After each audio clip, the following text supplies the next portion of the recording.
Nós queremos saudar a todos com a paz do Senhor Jesus, a todos que estão participando conosco em mais uma edição do nosso programa Casamento Instituído por Deus, que é transmitido pela TV Manaim e também pelos canais oficiais da Igreja Cristã Maranata, inclusive no YouTube. E se você ainda não está inscrito, aproveite para se inscrever no canal, pode curtir, comentar e compartilhar. Nós estamos dando sequência ao nosso programa. Está aqui presente, como sempre, o nosso querido pastor Diniz. Preste a paz do Senhor. Pai do Senhor a todos. Eu vou pedir ao pastor Diniz que possa ler o texto do tema desse programa e dar a introdução inicial. Nós convidamos a todos para lermos 1 Coríntios, capítulo 7. Nós vamos ler a partir do verso 3. Diz assim: o marido pague à mulher a devida benevolência e da mesma sorte a mulher ao marido. A mulher não tem poder sobre o seu próprio corpo, mas tem no marido. E também da mesma maneira, o marido não tem poder sobre o seu próprio corpo, mas tem no a mulher. Não vos defraudeis um ao outro, senão por consentimento mútuo por algum tempo, para vos aplicardes à oração. Depois ajuntai-vos outra vez, para que Satanás vos não tente pela vossa incontinência. Esse texto bíblico trata de um assunto muito importante. A palavra de Deus fala, quando ela fala do amor, amor hoje é uma coisa muito vulgarizada, né, no mundo de hoje. Mas quando a palavra de Deus fala no amor, ela fala de um amor sincero, de um amor verdadeiro, de um amor que não é egoísta. Se nós formos ver no plano espiritual, e Jesus ele se coloca como o noivo e a igreja como a noiva, e aí nós temos um exemplo do verdadeiro amor. Porque o verdadeiro amor, ele não busca os seus próprios interesses, mas ele busca aquilo que é do outro, o interesse da pessoa amada. Nós vemos isso muito claro na vida de Jesus, porque ele se deu sem esperar nada em troca. Quando você pega um amor de mãe, é um amor também, Wallace, de uma entrega. A mãe não ama o filho porque o filho faz alguma coisa para ela. Isso é uma coisa hoje muito comum no mundo. As pessoas têm interesse. É um falso amor, porque é um egoísmo. A pessoa pensa num amor para me servir. O texto bíblico ele está falando de vida íntima, mas em qualquer coisa na vida do casal, a pessoa se entrega por amor, pelo desejo de você ver o seu companheiro e a sua companheira feliz. E o mundo distorce isso, porque o amor é egoísta. Então, a pessoa acaba fazendo como se a esposa fosse um objeto ou o marido um objeto. Mas, na verdade, não é isso. O marido ou a esposa é o destinatário do seu amor. Você não é egoísta, você não está buscando para você. Você está buscando a felicidade do seu parceiro, da sua parceira. Isso é uma coisa muito bela no casamento, quando o casal entende isso, de você ter essa noção que você casou e a sua preocupação não é o que a sua esposa faz por você, nós homens, mas é você ter a certeza que você faz a felicidade da sua esposa, mesmo naquilo que é respeito à vida íntima do casal. E o texto bíblico que é bem claro, ele diz, não vos defraudeis um ao outro. Então ele está dizendo que é uma fraude. Quando você não busca a felicidade do seu parceiro, da sua parceira, de alguma maneira, você está cometendo uma fraude, você está defraudando esta pessoa. E dizendo assim, olha, não vos aparteis, a não ser que seja por um período de oração, para que você não venha a trazer um problema, uma dificuldade para o seu parceiro, para a sua parceira. Diniz, e de fato é muito interessante e profundo, né, esse entendimento, né, para o casal viver. O próprio Paulo, quando ele fala a carta aos Efésios, né, quando ele fala do esposo, deixará a sua casa, unir a sua mulher, ele fala desse sentimento, né, do homem, né, ser o cabeça, né, o responsável, mas dá uma responsabilidade também muito grande. Ele diz, e vós, marido, amai as vossas esposas como Cristo amou a igreja. E se entregou. E se entregou por ela, né? Então, a verdade esse relacionamento, esse entendimento é fundamental, porque tudo que a gente faz é em função da alegria do nosso companheiro, da companheira, da esposa para com o marido, no sentido de que vive harmonicamente, cada um com sua forma de pensar, mas a palavra de Deus é que nos tornamos uma só carne. Então, quando eu faço o benefício, minha vida é em função de fazer a minha parceira feliz, vai haver a contrapartida. Então não é eu vou querer do meu jeito porque vai ser bom para mim, né? Como você bem colocou, né? Então lá quando Paulo descreve em Efésios, quando ele fala acerca do casamento, ele deixa bem claro isso aí, né?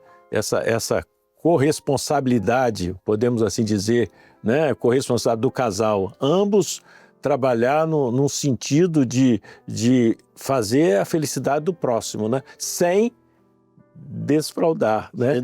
Sem tomar alguma atitude que venha quebrar, às vezes por questões sentimentais ou que seja de entendimento, né? E isso é interessante, o respeito mútuo, né? Cada um com a sua individualidade. Em todos os aspectos da vida do casal, é muito importante o respeito e o diálogo. Sim. Porque você vê aqui no texto assim, não vos defraudeis um ao outro, senão por consentimento mútuo, por algum tempo. Então, quer dizer, há um diálogo, há um respeito, porque tem consentimento mútuo. E as pessoas muitas vezes questionam, né, até o que pode, o que não pode, como é que é. É consentimento mútuo. Precisa haver um diálogo, precisa haver um entendimento, uma afinidade entre o casal, um respeito entre o casal, porque é por consentimento mútuo. Nada no casamento, nem nada na vida, nem na vida espiritual, nem na vida sentimental, na vida afetiva, nada é por força e nem por violência. Tem um diálogo, tem um respeito, né? Esse é o verdadeiro amor, na verdade. É uma família, onde duas pessoas estão procurando completar um ao outro em busca de uma felicidade. Como servos do Senhor, que amam ao Senhor, que têm uma harmonia, que têm uma paz dentro de casa. Então o texto bíblico ele coloca de uma maneira muito clara essa questão do consentimento mútuo e uma coisa que não pode faltar na vida do casal em tudo, em qualquer aspecto. A oração está aqui no texto bíblico. Sim. Às vezes vai ser necessário um período até de um afastamento por consentimento mútuo para uma busca ao Senhor, por uma necessidade até da família, uma consagração, um jejum, um período onde você vai se dedicar ao Senhor, mas ainda assim a Bíblia coloca que isso é por consentimento mútuo. Com certeza. E é fundamental, né, pastor Diniz, esse lado também do casal, já nós estamos falando aqui de relacionamento, né? A questão do casal sempre ter um momento de oração em conjunto, né? Isso é fundamental. Muitos problemas, muitas situações que surgem no dia a dia são resolvidas nessa hora, né? Na hora que você para orar junto, um ora pelo outro. Eu sempre adotei uma postura de nunca dormir com um problema por resolver. E problemas surgem, né?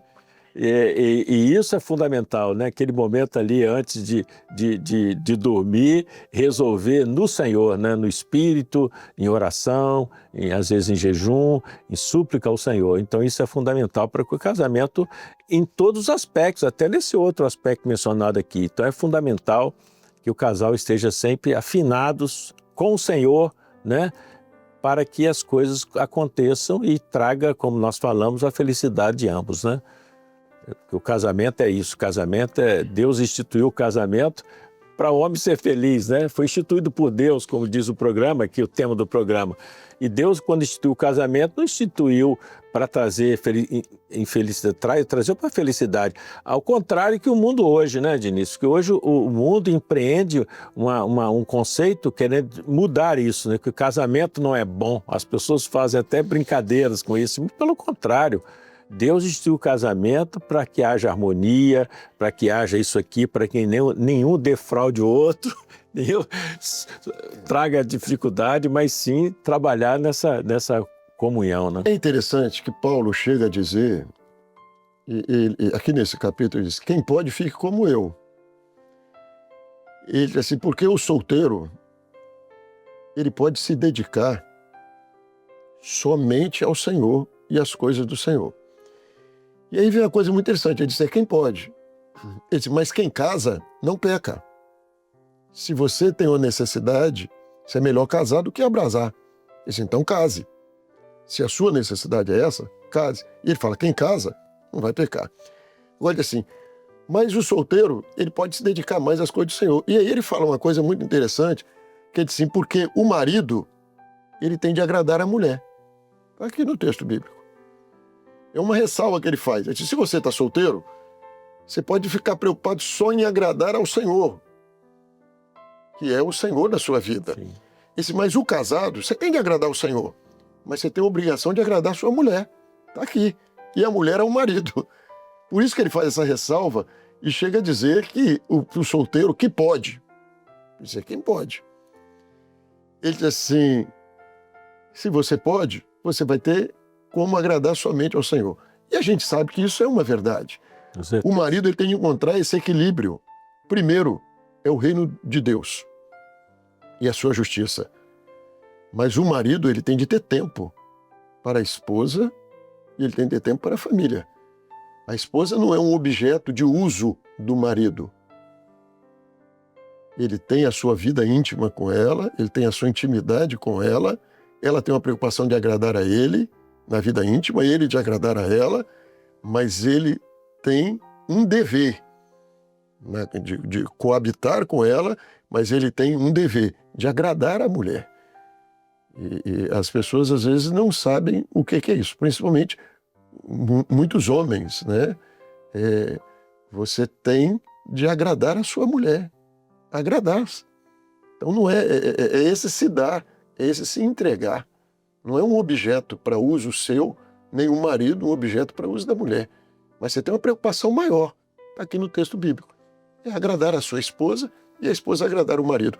Quando há isso, a intimidade do casal, naturalmente ela flui.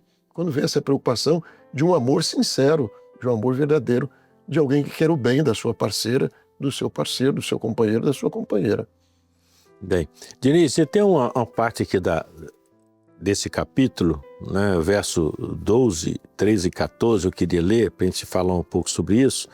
Diz assim, mas aos outros digo eu, não o Senhor.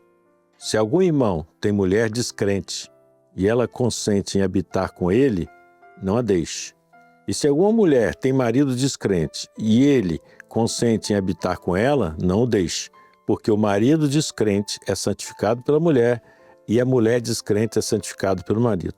De outra sorte, os vossos filhos seriam imundos, mas agora são santos, né? É que coisa interessante, quer dizer, às vezes nós temos muito caso de irmãs que o esposo não é e a contrapartida, né? E aqui está uma palavra de consolo, de bênção, né? Porque o marido, né, se a esposa é descrente, ela vai ser santificada por você, né? A sua postura. E ao contrário, né? Isso gera um aspecto muito interessante, até na questão dos filhos, né? Que ele menciona aqui, Paulo, né? É uma questão muito sensível, né? Porque é muito fácil você dizer para alguém, separa do seu marido, né? E a Bíblia não está dizendo isso. Está dizendo o contrário. Se seu marido não é crente e consente viver com você, viva com ele. Seja para o marido, seja para a esposa. Viva com ele. Mas tem de haver um consenso. A Bíblia fala num consenso. Não cabe a nós impor nem decidir pelas pessoas. Isso é uma experiência da pessoa com Deus. Tem um consenso? Tem uma possibilidade. Agora, lembre de uma coisa, tem filhos. Tem uma preocupação a mais. A mulher santa, ela santifica o marido e santifica os filhos. Então a postura, qual é a postura? Separo ou fico? Está aqui, se ele consente, viva com ele. Mas lembre de uma coisa, Deus te colocou por bênção. A mulher santa santifica o marido, a mulher santa santifica os filhos. Então está falando de uma mulher que se colocou como bênção. Isso é verdade para o marido também. Sua mulher é descrente, Deus te colocou como bênção para sua mulher ser abençoada por sua vida e seus filhos serem abençoados por você. Então o importante, nesses casos, é ter uma direção do Senhor, uma experiência com o Senhor e ter o consenso, porque também você não pode obrigar seu marido a viver com você, nem sua esposa a viver com você. Tem de ter um consenso e a Bíblia fala nesse consenso, tem de ter um consentimento para prosseguirem. É verdade. Bem, Diniz, acho que nós estamos chegando, né, ao fim dessa edição e voltaremos na próxima edição para continuar esse assunto tão vasto que é falar de casamento, não é verdade? É um tema que traz muitos ensinos e como nós estamos falando de casamento instituído por Deus, casamento bíblico, os ensinos são bíblicos, estão na palavra. Nós estamos aprendendo com o que o mundo está dizendo para nós, com os sábios deste mundo, mas nós estamos aprendendo com aquele que tem uma palavra, um conselho de bênção para a nossa casa e para a nossa família. Para você que nos assiste, pode compartilhar o conteúdo, né? Comentar, curtir e nos encontramos na próxima edição do Casamento Instituído por Deus. A paz do Senhor.